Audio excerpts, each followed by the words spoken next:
我是伊朗人。接下来我会在不到20分钟的时间里，告诉你主流媒体不会告诉你的关于目前在被占领的伊朗发生的由伊朗人发起的反对伊斯兰共和国的全国性罢工和抗议活动的一切。如果你这周一直在关注伊朗，你就会知道有大事正在发生。它始于12月28日星期日，起初是关于经济崩溃和金融危机的抗议，但很快演变成了反伊斯兰共和国支持革命和支持国王的示威活动，并迅速席卷全国。在过去的6天里，我们看到了商家的全国性罢工，大学生的加入伊斯兰政权恐怖部队的暴力镇压。我们也看到了报道的死亡事件，伊斯兰政权官员袭击参加葬礼的伊朗人，以及越来越多的国际关注。尤其是在川普总统明确警告伊斯兰共和国，如果伊斯兰共和国不停止杀害无辜的伊朗人，美国将进行干预之后，事态仍在迅速发展。但现在，我将带你了解从12月28日到1月2日前6天，每天究竟发生了什么。我还会从伊朗人的角度告诉你一些重要的背景信息，这些信息你不会从主流媒体或非伊朗的评论员那里得到。直接的背景是伊朗伊斯兰共和国的经济崩溃，通货膨胀率已经飙升到40%以上，里亚尔，也就是该国的官方货币，已经崩溃到历史最低点140万伊朗里亚尔兑换1美元。请记住，1979年，当伊朗国王还在执政时，在伊斯兰独裁政权占领伊朗之前，里亚尔的价值是70里亚尔兑换1美元。所以请大家了解一下这个情况。1979年，46年前，里亚尔的价值是70里亚尔兑换1美元。今天，它已经跌至历史最低点140万伊朗里亚尔兑换1美元。在12月28日星期日，由于里亚尔的崩溃，抗议和罢工开始在德黑兰市中心以及全市各地的商店爆发，店主们关闭了他们的店铺，以抗议经济不稳定和里亚尔的金融崩溃。从伊朗首都德黑兰流传出来的视频显示，这些口号和罢工正在不断扩大。对我们伊朗人来说，这第一天非常重要，因为它看起来不像零星的愤怒，它看起来像是协调一致的来自市场的压力的开始。全市范围内大规模的店铺关闭，聚集的人群迅速增加。在第一次罢工的几个小时内，我们开始听到口号和呼喊，不是关于经济危机，而是关于谁应该对经济危机负责，以及店主们的诉求是什么。换句话说，示威活动迅速从抱怨经济崩溃，转向呼吁推翻伊斯兰共和国，呼吁革命，并呼吁流亡在外的伊朗国王里萨巴列维二世陛下的回归。与此同时，流亡在外的伊朗国王里萨巴列维二世陛下向被占领的伊朗的伊朗人发布了一段视频信息，鼓励他们继续罢工，鼓励他们继续向伊斯兰共和国施压，推翻他的统治，并鼓励所有伊朗人加入和平示威。在第二天，12月29日星期一，抗议活动不断扩大，不仅在德黑兰，而且在伊朗全国各地的城市，包括马什哈德和伊斯法罕。尽管主流媒体仍然称之为经济抗议，但伊朗人实际上知道真相。在不到24小时内，伊朗人走上街头，大规模聚集，呼吁革命，呼吁结束伊斯兰共和国。他们还高喊着贾维德沙阿，意思是国王万岁。换句话说，伊朗人正在呼吁伊朗国王回归，并带领伊朗从伊斯兰共和国过渡到一个运作良好的世俗民主制度。主流媒体不愿告诉你的是，如果这些游行和抗议真的是因为经济状况，那为什么伊朗人要走上街头高喊国王万岁？为什么他们要走上街头高喊这是最后的战斗，巴列维将会回来？抗议开始后不到24小时，事情就不再是关于几家商店关门了。现在我们正在目睹伊朗近年来最大规模的支持革命，反对伊斯兰共和国的示威活动。但这些支持革命的示威活动更为重要的意义在于，伊朗人不仅呼吁结束伊斯兰共和国，他们还在呼吁流亡在外的伊朗国王，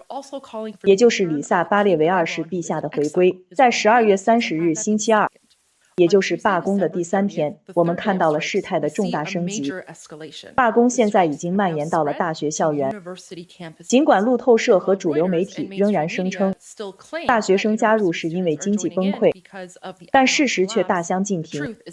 因为如果情况真的与经济有关，为什么大学生也会高喊打倒独裁者，国王万岁，以及这是最后的战斗？巴列维将会回来呢？大学生往往是持续抗议运动的引擎，因此不仅在德黑兰，而且在被占领的伊朗各地城市，大学生都参与到了反伊斯兰、支持国王、支持革命的示威活动中。这可是一件大事。当然，与此同时，鉴于伊斯兰共和国是一个残暴的集权独裁政权，它也开始暴力镇压抗议者。请记住，在那之前，抗议者基本上都是和平的。到了第3天，世界其他地方也开始明白，我们伊朗人在第1天就立即注意到的事情，那就是这些抗议不再是关于经济，而是关于政治。他们是关于推翻恐怖的伊斯兰共和国，关于废除伊斯兰教法，关于摆脱伊斯兰教，也是关于让伊朗国王重返伊朗。到了第4天，也就是12月31日星期三，示威活动如火如荼。被伊斯兰共和国占领的伊朗有超过50个城市现在已经奋起，并参与到全国范围的反对暴政的示威和抗议活动中。大批民众走上街头，恐怖的伊斯兰共和国当然以暴力回应，直接向手无寸铁的无辜伊朗民众开枪。里萨巴列维2世国王陛下也发表了新年除夕声明：我英勇的同胞们，你们在伊朗各地街头的出现，点燃了民族革命的火焰，你们持续扩大影响力，并掌控街头，是今天我们最首要的重中之重。我呼吁伊朗人民加入全国性的罢工和抗议活动，政府雇员、能源和交通部门的工人、卡车司机、护士、教师和学者、工匠和企业家、退休人员，以及那些失去积蓄的人，所有人都要团结起来，加入这场民族运动。伊朗和它的街道属于伊朗民族，我们必将胜利，因为我们团结一心，人多势众。伊朗万岁！里萨巴列维。到了第5天，我们开始听到伊斯兰共和国造成多名无辜伊朗人死亡的可怕消息。主流媒体不会告诉你们的是，当前的示威活动有些不同。在过去的示威活动中，通常到了第3天，伊斯兰共和国就已经全面出动了他的防暴安全部队。我们说的是数百名，甚至数千名武装防暴警察遍布全国，追捕手无寸铁的无辜伊朗抗议者。所以到了第3天，我们伊朗人就已经在等待大规模镇压、互联网中断、大规模屠杀等过去发生过的可怕消息了。然而现在已经是第5天了，我们还没有看到任何这样的情况。我确实想指出，即使是恐怖的伊斯兰独裁政权造成的一例伤亡，对我们伊朗人来说也是一场悲剧。但现在我们能够用2只手就数清伤亡人数，这种情况以前从未发生过。通常到了这个时候，我们的伤亡人数都是数百，甚至数千。这次相反，我们看到的是数量较少的巴斯基民兵部队，伊斯兰政权的防暴警察。他们的人数很少。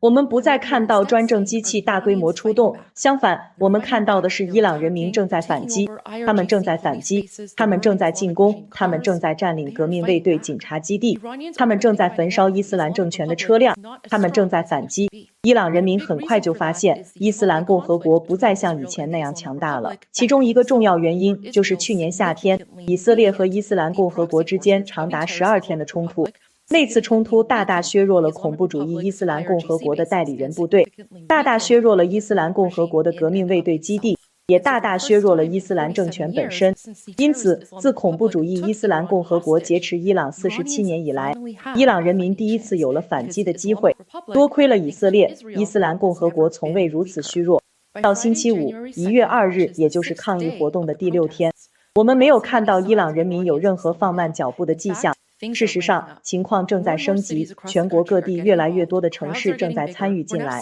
人群也越来越大。我们现在看到伊斯兰政权官员四处逃窜的画面，伊斯兰中心正在被焚烧，与伊斯兰共和国有关的雕像和塑像正在被推倒并焚烧。伊朗人民继续高喊着独裁者去死，贾维特沙阿，贾维特沙阿的意思是国王万岁。他们还在高喊着，这是最后的战斗，巴列维将会回来。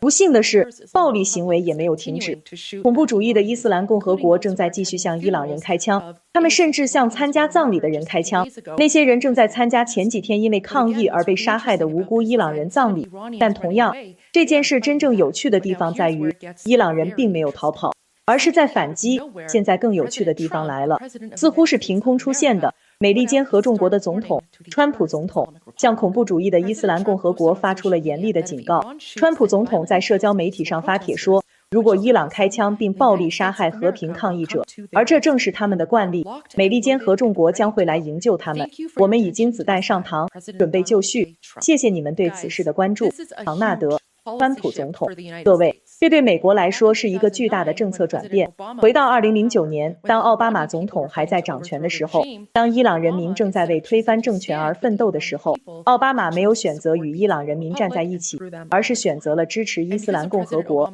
并给了他们一线生机。正是因为奥巴马总统在2009年支持恐怖主义伊斯兰共和国的决定，许多伊朗人认为奥巴马的手上沾满了伊朗人民的鲜血，因为他本有机会帮助伊朗人推翻政权，但他却选择了站在伊斯兰恐怖分子一边。所以川普总统的这条信息在伊朗人中广为流传，伊朗人对此感到无比兴奋。但我想把一件事说得很清楚，这不是在呼吁第三次世界大战，这不是在呼吁地面部队介入。事实上，伊朗人甚至不想要地面部队，但如果川普总统能通过削弱伊斯兰共和国的某种方式来帮助伊朗人，那会让伊朗人感到非常非常兴奋。川普总统的信息不仅在被占领的伊朗境内的伊朗人中广泛流传，而且他们现在正利用他的信息变得更加有动力，更加大胆地走上街头去完成这项任务。从本质上讲，川普总统刚刚给伊朗人开了绿灯，允许他们去推翻过去47年一直占领伊朗的伊斯兰共和国，而川普总统就在他们身后，坚定地支持他们。我还想简单提一下以色列，以及以色列在伊朗人民推翻伊斯兰共和国的斗争中是多么的支持伊朗人民。就在几天前的周一，当内塔尼亚胡总理和川普总统在华盛顿会面时，川普总统基本确认了他已经给内塔尼亚胡开了绿灯，允许他在中东采取任何必要的行动。这也包括如果以色列觉得有必要，就可以去打击那个恐怖主义伊斯兰共和国。所以现在，这个恐怖主义伊斯兰共和国陷入了巨大的困境，因为他们不仅知道以色列在监视他们，而且美国也在监视他们。当然，伊斯兰共和国作为一群没受过教育的近亲繁殖的伊斯兰圣战野蛮人，他们的回应是威胁美国士兵的安全。我不知道你们怎么想，但我不认为川普总统会容忍中东的一群伊斯兰野蛮人威胁美国人。我有一种感觉，他不会轻视这件事。我也有一种感觉，他也不会对此坐视不管。伊朗沙阿嫩目前流亡在外的伊朗官方反对派领袖里萨巴列维国王陛下，刚才也对川普总统的信息做出了回应。川普总统，感谢您的强力领导以及对我同胞的支持。您对伊斯兰共和国犯罪领导人发出的这一警告，给了我的子民更大的力量和希望。这种希望在于，终于有一位美国总统坚定地站在了他们这一边。当他们冒着生命危险去结束这个政权长达46年的混乱和恐怖统治时，他们赋予了我一份责任，并传递给我一段信息，去寻求伊朗曾经与美国拥有的那种关系，那种曾给中东带来和平与繁荣的关系。我有让伊朗稳定过渡的计划，也有我的人民的支持来完成这件事。在您对自由世界的领导下，我们可以留下持久和平的遗产。被占领的伊朗局势正在迅速的升级，我们每秒钟都能不断看到越来越多的视频传出来。同样非常有趣的是，通常情况下伊斯兰共和国现在早就应该切断互联网了，但出于某种原因，伊朗人仍然能够与外界沟通。例如，在2019年11月，伊斯兰共和国曾切断互联网长达1周，并杀害了5000多名无辜的伊朗人，也就是我们所说的血色11月。然而这一次，他们却没能做到。伊朗人仍然能够连接网络，这让我觉得可能有某个人或者某些人正身处被占领的伊朗境内，在幕后默默地帮助伊朗人民，确保他们拥有稳定且可靠的互联网连接，好让伊朗人能够继续向全世界展示被占领的伊朗到底在发生着什么。如果你想获取关于被占领的伊朗目前局势的最新消息和突发新闻，请务必订阅我的频道并关注我的直播。但就目前而言，我只想说，根据我目前所看到的一切，这是46年来伊朗人民最接近推翻恐怖主义伊斯兰独裁统治，彻底解放伊朗的一次。事实上，占领伊朗的恐怖主义伊斯兰共和国对川普总统的警告所做出的回应，是继续残杀伊朗人，继续向聚集的人群开枪，甚至现在还在威胁美国士兵的安全。我认为伊斯兰共和国的大势已去，因为我觉得川普绝不会对此坐视不管的。以上就是关于过去6天里伊朗局势你所需要了解的全部内容，下次再见。